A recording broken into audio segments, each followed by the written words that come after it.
தற்போதைய அண்மை செய்தி. சென்னை மாநகராட்சி ரிப்பன் பில்டிங் முன்பாக தூய்மை பணியாளர்கள் மீண்டும் போராட்டத்தில் ஈடுபட்டு வருகின்றனர். அண்மை செய்தியாக பார்த்து கொண்டிருக்கிறோம்.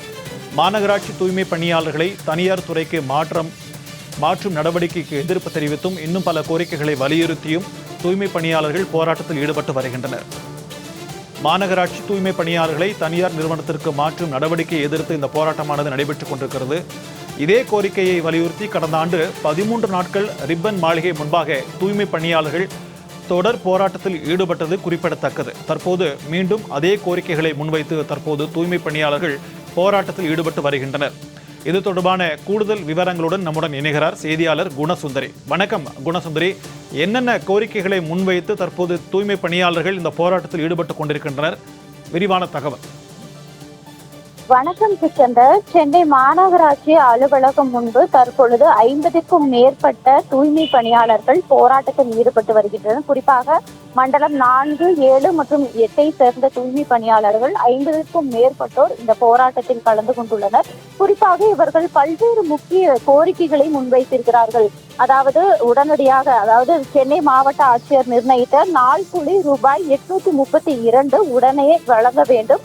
சென்னை மாநகராட்சியில் உழைப்போர் உரிமை இயக்கம் சங்கத்திற்கு அலுவலகம் அமைத்து தர வேண்டும். அதே போன்று தரமற்ற உணவுக்கு பதிலாக உணவு படி வழங்கிட வேண்டும். அதே போன்று தூய்மை பணியாளர்களை பணி நிரந்தரம் செய்திட வேண்டும் உள்ளிட்ட பல்வேறு கோரிக்கைகளை முன்வைத்து தற்பொழுது இந்த போராட்டத்தை முன்னெடுத்திருக்கிறார்கள். குறிப்பாக நம் கடந்த காலங்களிலேயே இவர்கள் பல்வேறு போராட்டங்களை முன்னெடுத்தார்கள். அதாவது போன வருடம் ஆகஸ்ட் 1ஆம் தேதி முதல் 13 நாட்கள் ரிப்பன் மாளிகை முன்பு இதே தூய்மை பணியாளர்கள், குறிப்பாக மண்டலம் 4 மற்றும் 5 சேர்ந்த தூய்மை பணியாளர்கள் பணி நிரந்தரம் செய்திட வேண்டும் என்றும், அதே போன்று தூய்மை பணியாளர்களை தனியார் மயமாக்க கூடாது என்பதை எதிர்த்தும் போராட்டங்களை முன்னெடுத்திருந்தார்கள். தற்பொழுது மீண்டும் அதே போராட்டங்களை தான் முன்னெடுத்திருக்கிறார்கள். குறிப்பாக அவர்களுக்கு பணி நிரந்தரம் செய்திட வேண்டும் என்று இந்த கோரிக்கையை முன்வைத்து போராட்டத்தில் ஈடுபட்டிருக்கிறார்கள். போன ஆட்சியிலும் வாக்குறுதி, அதாவது தூய்மை பணியாளர்களுக்கு பணி நிரந்தரம் என்று செய்து தரப்படும் என்று வாக்குறுதி அளிக்கப்பட்டிருந்தது.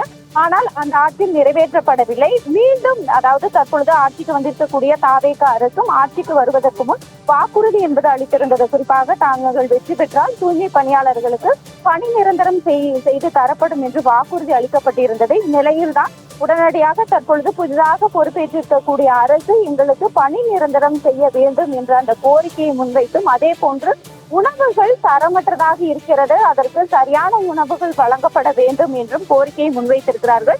சிறிது நேரத்திற்கு முன்பாக தற்பொழுது உழைப்போர் உரிமை இயக்க தலைவர் பாரதி செய்தியாளர்களை சந்தித்தார். அவர் கூறியது என்னவென்றால், நாங்கள் முதலமைச்சரை சந்திப்பதற்காக அமைச்சர்களையும் சந்தித்தோம், அதிகாரிகளையும் சந்தித்தோம். அதே போன்று எங்களின் கோரிக்கை என்னவென்று அவரிடம் கூறுவதற்காக மனுக்களையும் அளித்திருக்கிறோம். ஆனால் தற்போது வரை முதலமைச்சர் எங்களை சந்திக்கவில்லை. உடனடியாக முதலமைச்சர் எங்களை சந்திக்க வேண்டும். இல்லை என்றால் நாங்கள் அடுத்த கட்ட போராட்டமாக வருகின்ற ஆகஸ்ட் 13ஆம் தேதி சென்னை ராஜரத்னம் ஸ்டேடியத்தில் இருந்து கோட்டை நோக்கி பேரணியாக செல்வோம் என்று தற்பொழுது வலியுறுத்தியிருக்கிறார்கள். தொடர்ந்து அந்த கண்டனத்தையும் தெரிவித்திருக்கிறார்கள். நிச்சயமாக எங்களுக்கு பணி நிரந்தரம் செய்யப்படவில்லை என்றால் அடுத்த கட்ட போராட்டம் என்பது தொடரும் என்றும் அறிவுறுத்தியிருக்கிறார்கள். சிக்கந்தர், விரிவான தகவல்களுக்கு நன்றி குணசுந்தரி.